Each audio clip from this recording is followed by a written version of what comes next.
Welcome to Ramana's Edzone YouTube channel. ఇంకా ఈ ఛానల్ని సబ్స్క్రైబ్ చేయకపోతే దయచేసి సబ్స్క్రైబ్ చేసుకోగలరు. ఈ వీడియోలో మనము శైవ ఆగమాలలో భాగంగా గతంలో మనము శైవ ఆగమాలలో భాగంగా స్మార్తం గురించి నేర్చుకున్నాం. ఈ వీడియోలో మనము మరొక శైవ ఆగమం అయినటువంటి వీర శైవము గురించి కొన్ని ముఖ్యమైనటువంటి అంశాలను తెలుసుకుందాం. ఇక్కడ వీర శైవము గురించి మనం తెలుసుకున్నట్లయితే వీరు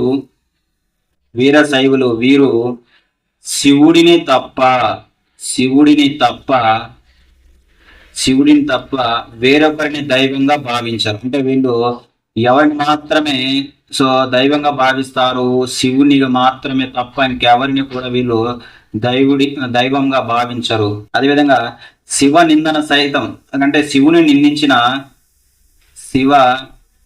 నిందను సైతం వీరు సహించలేరు.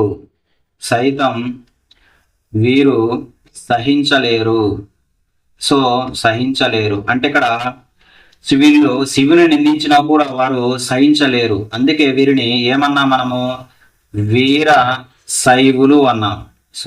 వీర శైవులను ఎందుకు అన్నామంటే వీరు శివ నిందన సైతం వీరు సహించలేరు కాబట్టి వీళ్ళు ఏమన్నా మనము వీర శైవులు అంటాం.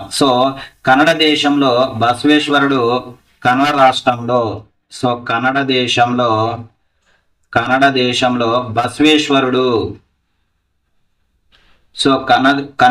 కన్నడ దేశంలో బసవేశ్వరుడు ప్రచారంలోకి తీసుకొచ్చినదే ఈ వీర శైవోద్యమం. చాలా చాలా ఇంపార్టెంట్. అంటే మనకు వీర శైవోద్యమాన్ని ఎవరు తీసుకొచ్చారంటే కర్ణాటక లేదా కన్నడ దేశంలో ఎవరు తీసుకొచ్చిన వ్యక్తి ఎవరంటే బసవుడు. ఈ బసవుడు గురించి మనం గత వీడియోలో చెప్పుకోవడం జరిగింది. నెక్స్ట్ గా మనం గమనించినట్లయితే ఇక్కడ శైవ మతాన్ని ప్రచారం చేయడానికి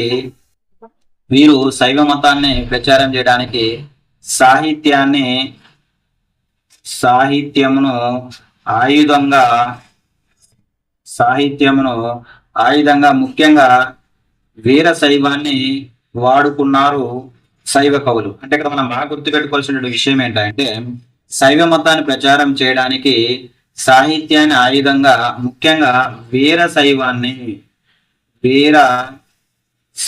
వాడుకున్నారు శివ కవులు. అంటే ఇక్కడ మనం బాగా గుర్తుపెట్టుకోవాల్సిన విషయం ఏంటంటే శివ కవులు శైవ మతాన్ని ప్రచారం చేయడానికి సాహిత్యాన్ని ఆయుధంగా చేసుకున్నారు. అందులో ముఖ్యంగా దేన్ని మనము వీళ్ళు వాడుకున్నారంటే వీర శైవాన్ని వాడుకున్నట్లుగా మనం గుర్తుపెట్టుకోవాలి. నెక్స్ట్ గా మనం గమనించినట్లయితే నెక్స్ట్ ఎంఎన్పి ఎన్ అంటే ఎవరు? నన్నెచోడుడు. ఎం అంటే ఎవరు? మల్లికార్జున పండితుడు. అదేవిధంగా పి అంటే ఎవరు? పాలకూరికి సోమనాథుడు. వీళ్ళని ఏమంటామంటే శివ కవిత్రయం అంటారు. చాలా చాలా ఇంపార్టెంట్. ఎవరు? నన్నెచోడుడు. అదేవిధంగా మల్లికార్జున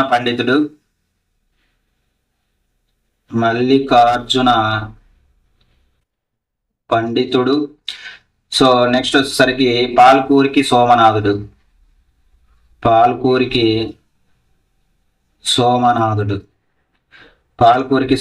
ఈ ముగ్గురిని మనము తెలుగు సాహిత్యంలో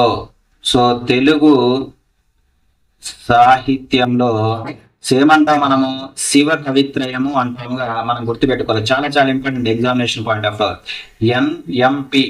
నన్నెచోడుడు, మల్లికార్జున పండితుడు, అదేవిధంగా పాలకూరికి సోమనాథుని ముగ్గురిని కలిపి మనము తెలుగు సాహిత్యంలో ఏమని పిలుస్తాము? శివ కవిత్రయంగా పిలుస్తామని గుర్తుపెట్టుకోవాలి. శివ కవిత్రయంగా. నెక్స్ట్ పాల్కూరి సోమనకు ఈ పాల్కూరి సోమనాథుడికి స్ఫూర్తి ఎవరు అంటే మనకు కన్నడ బసవేశ్వరుడుగా మనము గుర్తుపెట్టుకోవాలి. సో ఈ పాల్కూరికి సోమనాథుడు రచించినటువంటి ప్రముఖ గ్రంథం ఉంది, అదేంటంటే బసవ పురాణం. చాలా చాలా ఇంపార్టెంట్, బసవ పురాణం. సో బసవ పురాణం అనే గ్రంథాన్ని ఎవరు రాయడం జరిగింది? పాల్కూరికి సోమనాథుడు రాశారు.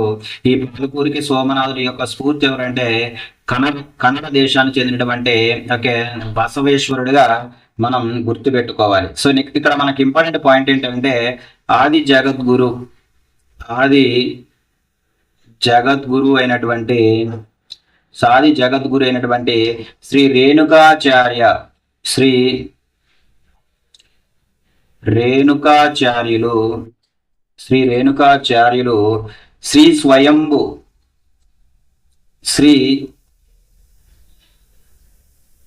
స్వయంభు సోమేశ్వర లింగం నుంచి లింగోద్భవము నంది పరమశివుడి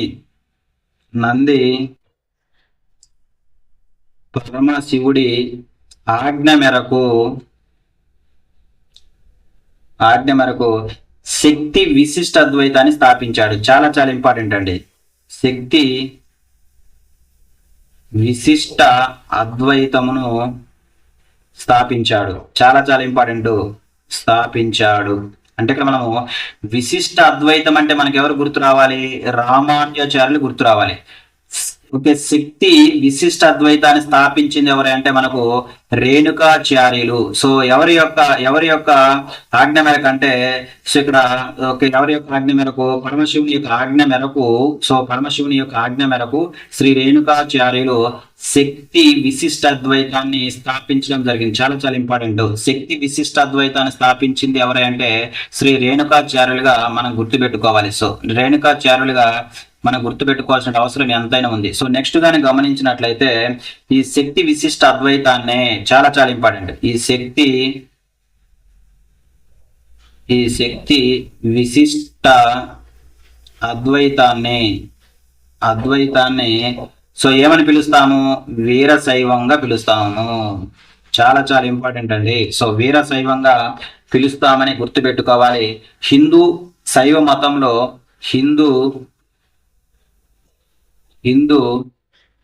శైవ మతములో ప్రధానమైనటువంటి శాఖ ఏంటిది? ఈ వీరశైవంగా మనం గుర్తుపెట్టుకోవాలి. చాలా చాలా ఇంపార్టెంట్. వీరశైవంగా మనం గుర్తుపెట్టుకోవాలి.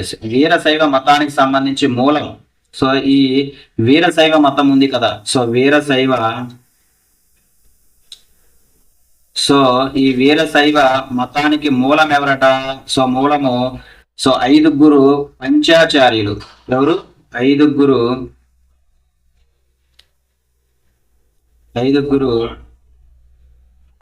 పంచాచార్యులుగా గుర్తుపెట్టుకోవాలి. సో ఈ ఐదుగురు పంచాచార్యులో ప్రథముడు ఎవరంటే రేణుకాచార్యులే. చాలా చాలా ఇంపార్టెంట్, రేణుకాచార్యులే అని గుర్తుపెట్టుకోవాలి. అంటే ఇక్కడ వీరశైవానికి మూలం ఎవరు మనకు? ఐదుగురు పంచాచార్యులు. ఈ ఐదుగురు పంచాచార్యులలో మనం చెప్పుకోదగ్గ ప్రముఖుడు ఎవరై అంటే రేణుకాచార్యులని గుర్తుపెట్టుకోవాలి. సో ఇక్కడ ఈ జగద్గురు రేణుకాచార్యుల గురించి మనకు మొత్తం ఎన్ని శైవ ఆగమాలు ఉన్నాయంటే 28 వీరశైవ మతానికి సంబంధించి మూలం ఎవరు మనకు? ఐదుగురు పంచాచార్యులుగా గుర్తుపెట్టుకోవాలి. చాలా చాలా ఇంపార్టెంట్ అండి. ఐదుగురు పంచాచార్యులు గుర్తుపెట్టుకోవాలి. ఈ ఐదుగురు పంచాచార్యులలో ప్రముఖులు ఎవరై అంటే రేణుకాచార్యులు. చాలా చాలా ఇంపార్టెంట్ అండి. రేణుకాచార్యులుగా మనం గుర్తుపెట్టుకోవాలి. సో ఈ రేణుకాచార్యుల గురించి ఎవరు చెప్తున్నారు? ఈ రేణుకాచార్యుల గురించి శైవ ఆగమాలు మొత్తం మనకి ఎన్ని ఉన్నాయి? 28 శైవ ఆగమాలు ఉన్నాయని గుర్తుపెట్టుకోవాలి. సో ఈ రేణుకాచార్యుల గురించి 28 శైవ ఆగమాలు శైవ ఆగమాలు సో తెలుపుతుంది, శైవ ఆగమాలు తెలుపుతుందిగా మనం గుర్తుపెట్టుకోవాలి. అంటే ఇక్కడ మనము వీర శైవానికి మూలము సో 5 పంచాచారులుగా గుర్తుపెట్టుకోవాలి. అందులో భాగంగా ముఖ్యులు ఎవరండి? సో ముఖ్యులు వచ్చేసరికి మనకెవరు? సో రేణుకాచార్యులు. ఈ రేణుకాచార్యుల గురించి సో మొత్తం మనకు ఎన్ని శైవ ఆగమాలు ఉన్నాయంటే 28 శైవ ఆగమాలు ఉన్నాయి. ఈ 28 శైవ ఆగమాలు ఈ రేణుకాచార్యుల గురించి తెలియజేస్తుందిగా మనం గుర్తుపెట్టుకోవాలి. చాలా చాలా ఇంపార్టెంట్ అండి. సో వీర శైవము అనగానే మనం గుర్తు రావాల్సినటువంటి వ్యక్తి ఎవరంటే రేణుకాచార్యులుగా మనం గుర్తుపెట్టుకోవాలి. అదే విధంగా ఈ రేణుకాచార్యుల గురించి స్వయంభు స్వయంభు స్వయంభు ఆగమము, అదేవిధంగా వీర ఆగమము సో దీనితో పాటు సుప్రభేద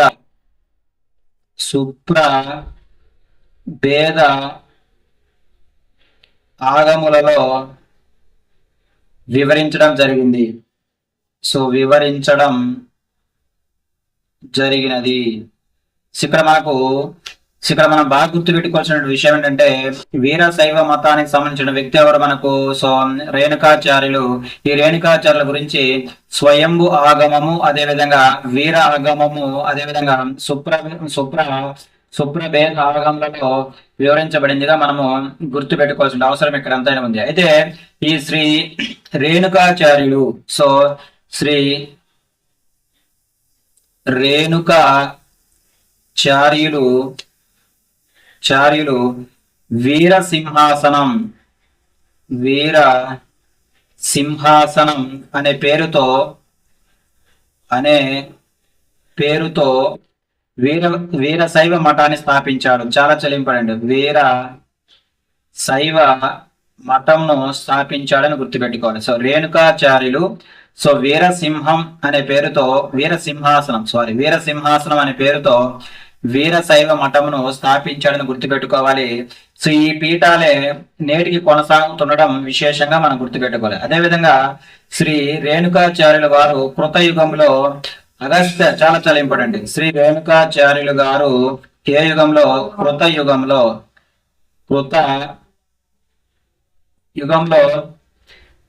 యుగంలో అగస్త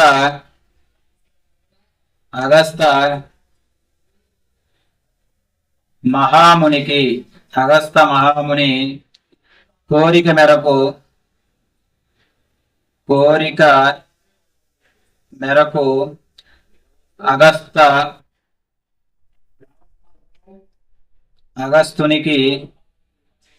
అగస్తునికి శైవ సిద్ధాంతాన్ని ఉపదేశించాడు.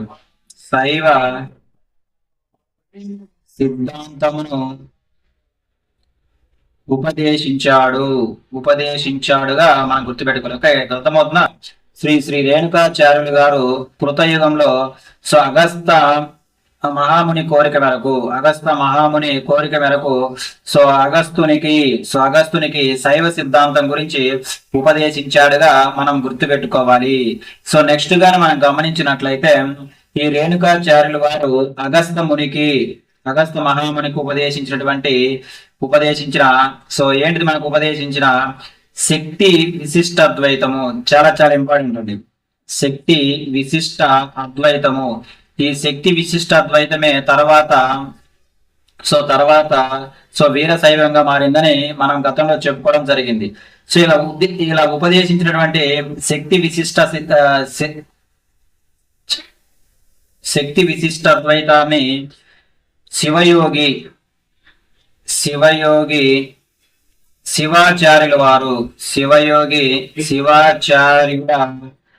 వారు సంస్కృతంలో సిద్ధాంత శిఖామణి. చాలా ఇంపార్టెంట్ అండి ఎగ్జామినేషన్ పాయింట్ లో. సిద్ధాంత శిఖామణి అనే గ్రంథాన్ని రాయడం జరిగింది. చాలా ఇంపార్టెంట్, రాయడం జరిగింది. ఓకే, ఇక్కడ శ్రీ రేణుకాచార్యుల వారు ఏవైతే అగస్త్యమునికి సో దేన్ని ప్రతిపాదించాడు? ఈ శక్తి విశిష్ట అద్వైతాన్ని ప్రతిపాదించాడు. సో ఈ ప్రతిపాదించినటువంటి శక్తి విశిష్ట అద్వైతంను శివయోగి శివాచార్యులు, చాలా చాలా ఇంపార్టెంట్, శివాచార్యులు సంస్కృతంలో సో ఇలా ప్రతిపాదించినటువంటి శక్తి విశిష్ట అద్వైతాన్ని సో శివయోగి శివాచార్యుడు సంస్కృతంలో ఏ గ్రంథం రాశాడో దీని గురించి సిద్ధాంత శిఖామణి అనే గ్రంథాన్ని రాయడం జరిగింది. అంటే ఇక్కడ మనం గుర్తుపెట్టుకోవాల్సిన విషయం ఏంటంటే ఈ సిద్ధాంత శిఖామణి అనే గ్రంథాన్ని రాసింది ఎవరు? మనకు శివయోగి శివాచార్యులు. సో ఈ సిద్ధాంత శిఖామణి గ్రంథంలో ఏముంది? సో మనకు రేణుకాచార్యులు అగస్త మహామునికి ఉపదేశించినటువంటి ఒక శక్తి విశిష్ట అద్వైతం గురించి చక్కగా వివరించడం జరిగిందిగా మనము గుర్తుపెట్టుకోవాలి. సో నెక్స్ట్ 28 శైవ ఆగమ గ్రంథాలలో ఉన్న వీర శైవత్వానికి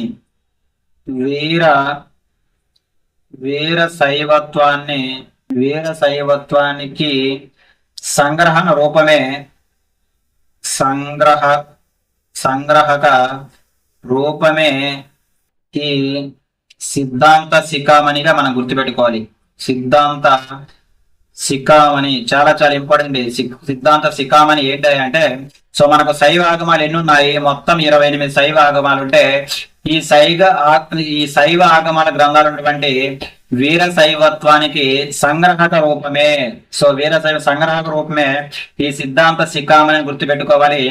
ఈ సిద్ధాంత శిఖామణిని రచించింది ఎవరై అంటే అది కూడా దేనిలో రచించారు? సంస్కృతంలో రచించిన వ్యక్తి ఎవరై అంటే శివయోగి శివాచార్యులుగా మనం గుర్తుపెట్టుకోవాల్సినటువంటి విషయం ఎంతైనా ఉంది. అయితే ఇక్కడ ఈ శక్తి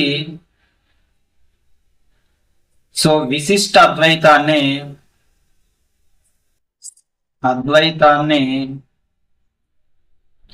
రేణుకాచార్యులు బోధించడం వలన, ఎవరు బోధించారు మనకు? రేణుకాచార్యులు బోధించడం వలన రేణుకా గీత అనే పేరుతో ప్రచారంలోకి వచ్చింది. చాలా చాలా ఇంపార్టెంట్ అండి, చాలా రేణుకా గీత అనే పేరుతో ప్రచారంలోకి వచ్చినది. చాలా చాలా ఇంపార్టెంట్. సో రేణుకా గీత అనే పేరుతోటి ప్రచారంలోకి వచ్చినటువంటి సిద్ధాంతం ఏంటిదంటే మనకు సో రేణుకాచార్యులు ప్రతిపాదించినటువంటి శక్తి విశిష్ట అద్వైతంగా గుర్తుపెట్టుకోవాలి. సో ఈ శక్తి విశిష్ట అద్వైతాన్ని మనం ఏమంటాము? వీరశైవం అంటాము. సో వీరశైవంగా మనము గుర్తుపెట్టుకోవాల్సినటువంటి అవసరం ఇక్కడ అంతైనా ఉంది. సో నెక్స్ట్ గాని గమనించినట్లయితే బ్రహ్మసూత్రాలకు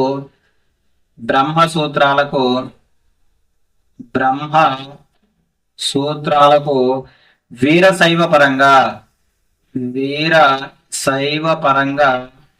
నీలకంఠ భాష్యం అనే పేరుతో చాలా చాలా ఇంపార్టెంట్ అండి. నీలకంఠ భాష్యం అనే పేరుతో వ్యాఖ్యాన్ని రచించిన వ్యక్తి ఎవరై అంటే మనకు శ్రీకంఠ శివాచార్యులు. చాలా చాలా ఇంపార్టెంట్ అండి, శ్రీకంఠ శివాచార్యులుగా మనం గుర్తుపెట్టుకోవాలి. అంటే ఇక్కడ బ్రహ్మసూత్రాలకు వీరశైవం పరంగా నీలకంఠ భాష్యం అనే గ్రంథాన్ని రచించిన వ్యక్తి ఎవరు అంటే శ్రీకంఠ శివాచార్యులుగా మనం గుర్తుపెట్టుకోవాలి. అదేవిధంగా ఈ వీరశైవులకు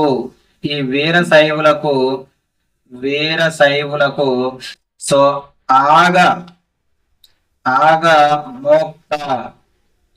ఆగమోక్త ప్రామాణిక గ్రంథం.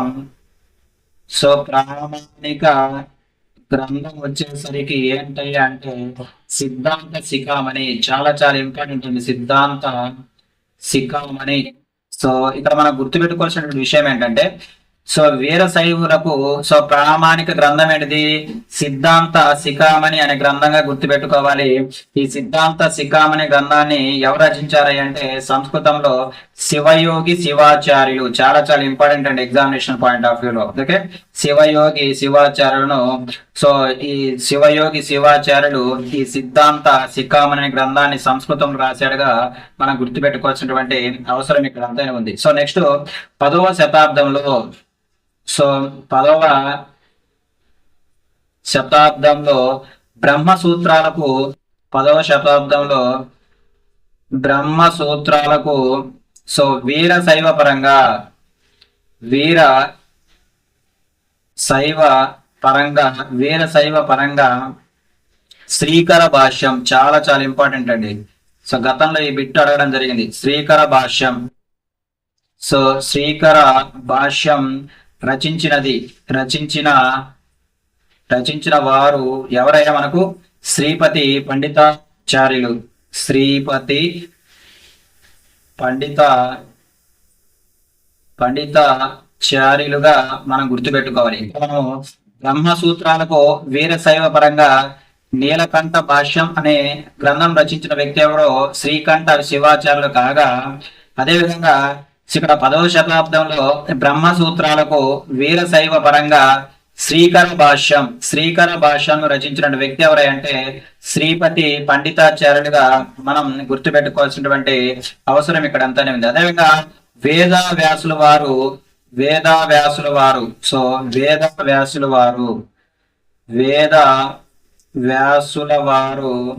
కూడా తమ స్కంద పురాణం అదేవిధంగా శంకర సంహితలో కూడా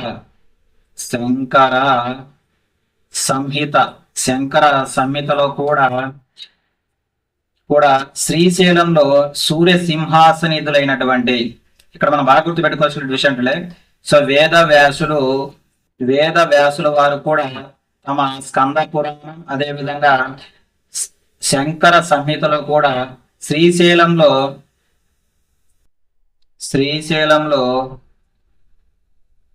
సూర్య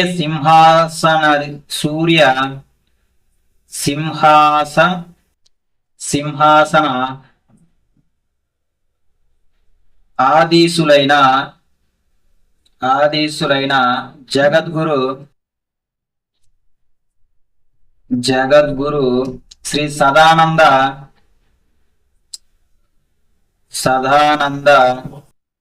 శివాచార్యులు ఉన్నారని ప్రస్తావించాడు.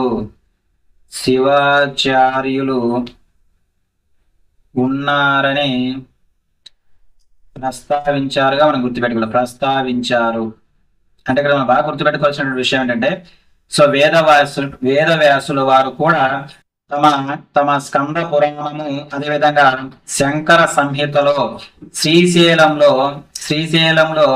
సూర్య సింహాసన అధీశులైనటువంటి జగద్గురు శ్రీ సదానంద శివాచార్యులు కూడా ఉన్నారని ప్రస్తావించడం జరిగింది. సో నెక్స్ట్ ఇక్కడ వీరశైవంలో భాగంగా మనము సో లింగాయతుల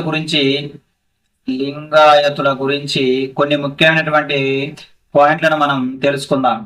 శివపురాణం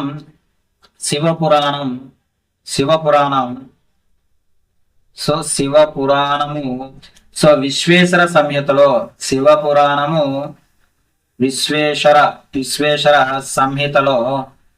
విశ్వేశ్వర సంహితలో శివభక్తుడైన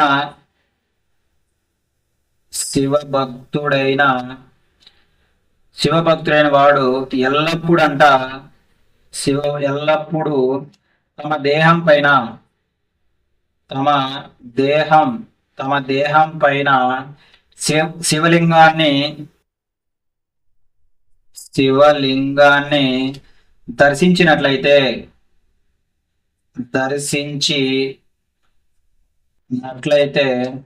జంగమూర్తి వలె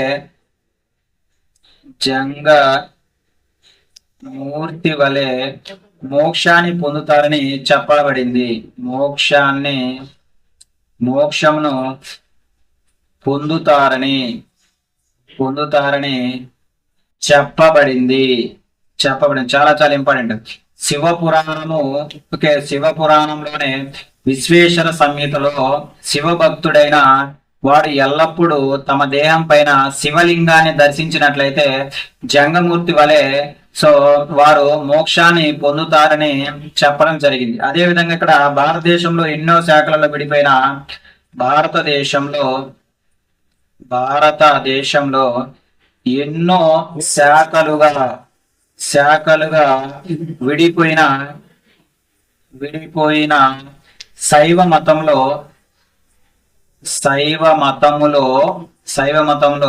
లింగాయతులు లింగాయతులు కూడా ఒక శాఖ అంటే మనం ఇక్కడ గుర్తుపెట్టుకోవాల్సిన విషయం ఏంటంటే ఈ లింగాయతులు శైవ మతంలో ఒక శాఖగా మనం గుర్తుపెట్టుకోవాల్సినటువంటి అవసరం ఎక్కడైనా ఉంటుంది. అదేవిధంగా ఇక్కడ ఇంపార్టెంట్ పాయింట్ అంటే కర్ణాటకలో చాలా ఇంపార్టెంట్, కర్ణాటకలో లేదా కన్నడ దేశంలో ప్రసిద్ధిగాంచిన శైవ మత శాఖ ఏంటయ్యా? శైవ మత శాఖ ఏంటంటే ఈ లింగాయత్ శైవంగా గుర్తుపెట్టుకోవాలి. చాలా ఇంపార్టెంట్. సో మనకు ఒక లింగాయతులు అనగానే మనకు ఏ రాష్ట్రం గుర్తు రావాలి? మనకు కర్ణాటక రాష్ట్రం గుర్తు రావాల్సినటువంటి అవసరం ఇక్కడ అంతైనా ఉంది. సో ఈ లింగాయతుల పద్ధతి మరియు సాంప్రదాయాన్ని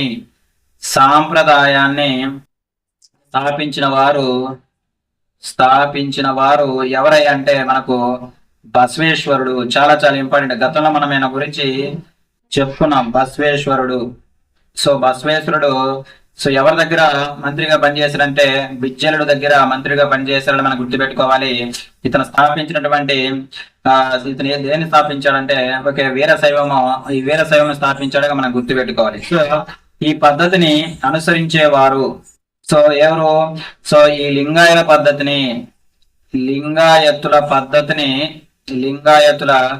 పద్ధతిని అనుసరించేవారు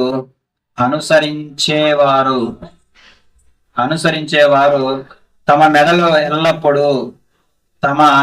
మెడలో ఎల్లప్పుడూ చిన్న శివలింగాన్ని చాలా ఇంపార్టెంట్, శివలింగాన్ని ధరిస్తారు. ఆ శివలింగాన్ని